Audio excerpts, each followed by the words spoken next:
Bien, pour cette deuxième journée des rencontres économiques d'Aix-en-Provence 2024, j'ai le plaisir de recevoir Clarisse Magnin. Bonjour Clarisse, vous êtes la Bonjour, merci de me recevoir. Merci, vous êtes la directrice générale France de McKinsey et vous sortez assez opportunément, je crois que c'est pour l'occasion des rencontres d'Aix, une étude de McKinsey qui s'intitule « Quel nouveau visage pour la mondialisation ?»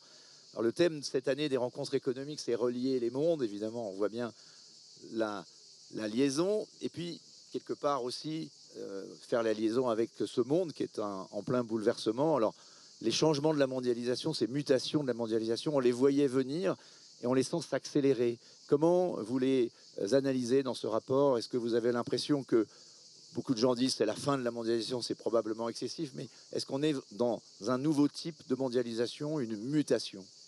Je pense que c'est un parfait résumé, Philippe. C'est une mutation parce que en fait, on n'a pas de démondialisation dans la mesure où tous les flux de services, de marchandises, de capitaux, de propriétés intellectuelles, de données, mais aussi le capital humain, ne cessent d'augmenter de façon assez significative. On a entre 4 et 27% de croissance par an de ces flux, donc on n'est pas en démondialisation.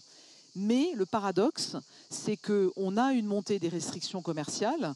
Elles étaient autour de 600 en 2017, elles sont montées à 3000 aujourd'hui. On a un rehaussement des barrières douanières ou l'introduction de barrières douanières par les États-Unis envers la Chine, qui les ont augmentées de 3 à 6, pareil par rapport à 2017. Donc on voit bien que ce commerce mondial, il n'est pas tout à fait en développement comme il l'était historiquement.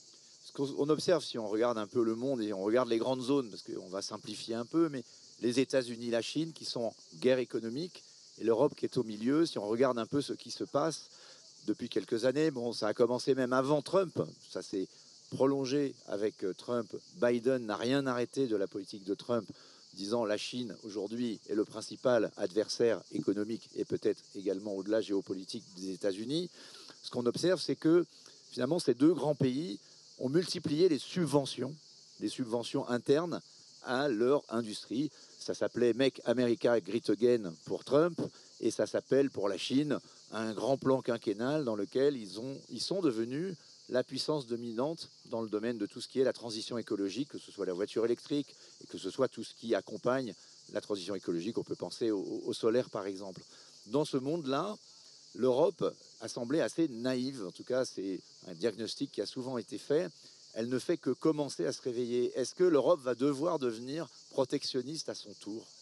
Alors déjà par rapport aux États-Unis, effectivement, à peu près au moment de l'élection de Trump, il y a une sorte de rebalance des relations avec la Chine. Et donc, je mentionnais les restrictions commerciales et le rehaussement des barrières douanières.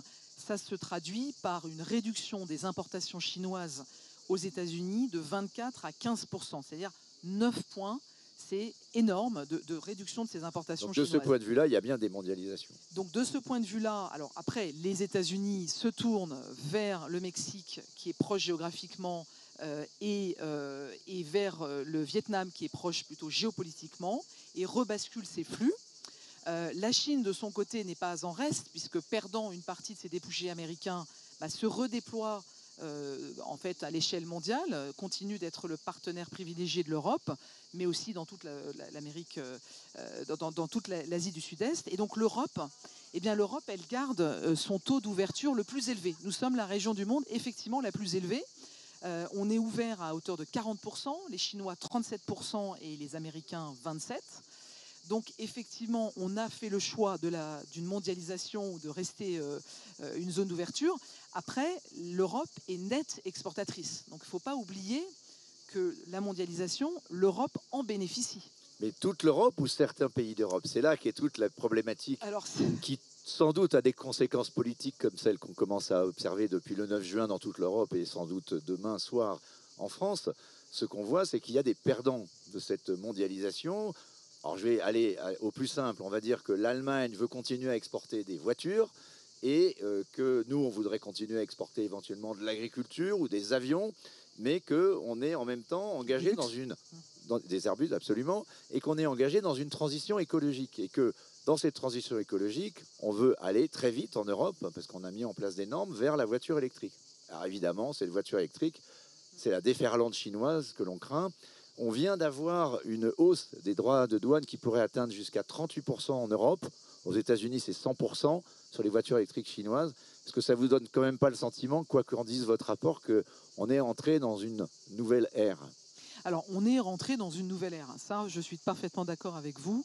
Alors, je pense qu'il ne faut pas oublier. Donc, effectivement, tous les pays ne sont pas dans la même situation. L'Europe est nette exportatrice, mais la France a une balance commerciale négative depuis plus de 15 ans. Donc, effectivement, les Allemands et les Français sont dans une situation différente vis-à-vis de la mondialisation. Après, moi, je pense qu'il y a 3 choses qui sont absolument essentielles pour l'Europe et pour la France. C'est le dosage des échanges. Donc, effectivement, faire attention. Un rééquilibrage. Oui, et faire attention à ces secteurs stratégiques et aux sujets de souveraineté. 2, c'est la réciprocité. Donc, s'assurer qu'on est dans des conditions de commerce qui sont semblables et qui sont équitables. Et 3, ça ne fait pas toujours rêver, mais c'est le sujet de la compétitivité. C'est-à-dire que c'est la compétitivité de l'Europe qui lui permet d'attirer des investissements étrangers, qui lui permet d'être compétitive à l'extérieur. Et je rappelle pour la France que 75% du chiffre d'affaires des entreprises françaises se fait hors de France et 42% hors de l'Europe. Donc nous avons déjà des atouts français et européens. Les entreprises françaises talonnent les entreprises américaines en termes de performance sur un certain nombre de métriques.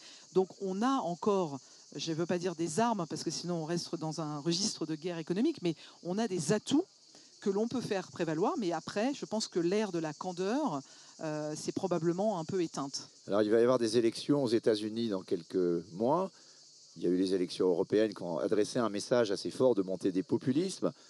Derrière cette montée des populismes, que ce soit en Europe ou aux États-Unis, il y a une demande de protection, protectionnisme.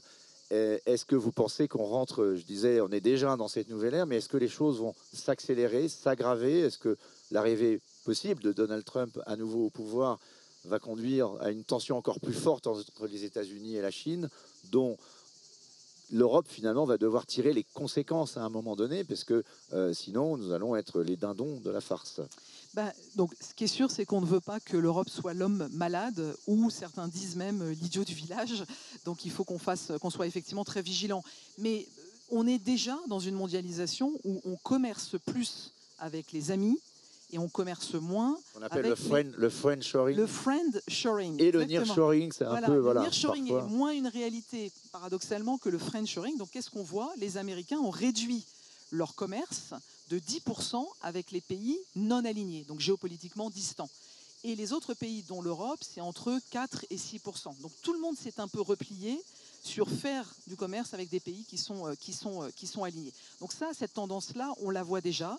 La deuxième chose, c'est qu'on a un baromètre de la coopération internationale et on voit qu'effectivement, on a un peu atteint un plateau. Donc il y a quand même des signes qui peuvent porter un peu à inquiétude, même si, encore une fois, tous les flux continuent d'augmenter en termes de Emmanuel Macron avait dit que l'OTAN est en état de mort clinique. Bon, ça a un peu changé depuis la guerre en Ukraine. Est-ce qu'on peut dire que l'OMC est en état de mort clinique aujourd'hui? En tout cas, on est dans un monde multipolaire et la sphère américaine, la sphère russe, la sphère indienne, la sphère chinoise, la sphère d'Europe de l'Ouest sont des sphères qui organisent leurs échanges, font des choix géopolitiques et géographiques. Et finalement, le plus gros changement, c'est géopolitique, puisque d'un point de vue géographique, en fait, les distances sont plutôt à augmenter. Donc on commerce plus loin. Donc c'est assez paradoxal. Donc voilà, donc on n'est pas en démondialisation, mais on est en forte, probablement, recomposition des flux. On n'a pas parlé du climat, mais sur cet élément de nearshoring, il y a également la transition écologique, le coût des transports et le coût climatique, notamment des transports. On en a beaucoup parlé avec ce qui s'est passé évidemment après la guerre à Gaza, avec les Houthis qui ont fermé une partie du passage vers le canal de Suez. Du coup, on est obligé de faire le tour de l'Afrique, ce qui n'est pas très bon pour le climat, ni pour les coûts d'ailleurs du transport. Est-ce qu'on ne va pas avoir quand même dans cette seconde ou troisième mondialisation, je ne sais pas quel est le numéro qu'on va lui appliquer, mais dans cette nouvelle mondialisation, est-ce qu'on ne va pas avoir aussi cette dimension-là, c'est-à-dire une volonté de relocaliser, en tout cas dans des zones géographiques et de transport qui soit plus raisonnable par rapport au coût du transport, ce qui veut dire que voilà, la Chine, usine du monde, sera peut-être moins l'usine de l'Europe demain si jamais on devait se réorganiser, par exemple en Afrique, en Turquie ou d'autres pays. Est-ce que ce n'est pas une évolution possible? Oui. Alors il y a plein de choses. Il y a l'industrie du transport est très stratégique. La bonne nouvelle, c'est que les grandes entreprises de transport internationales sont européennes majoritairement. Donc nous avons quand même la main sur tout ce qui transporte des marchandises, des denrées à l'échelle mondiale. Donc ça, c'est quand même intéressant de le souligner. Après, oui, il y a un désengagement de la Chine, puisqu'on voit une baisse des investissements de 67%, principalement un repli d'investissement des États-Unis, mais aussi de l'Europe. En revanche, en termes de rapatriement des flux, on pourrait même dire réindustrialisation ou nearshoring, ça reste beaucoup plus lent. Et donc c'est une dynamique qui est lancée, mais qui n'est pas encore très substantielle dans la réalité des chiffres que l'on peut voir aujourd'hui. Très bien, merci de tous ces éléments qui nous permettent de voir que le monde est en train de changer assez vite. Merci Clarisse Magnin d'être venue sur le plateau de La Tribune. Merci pour votre invitation. À bientôt. À bientôt.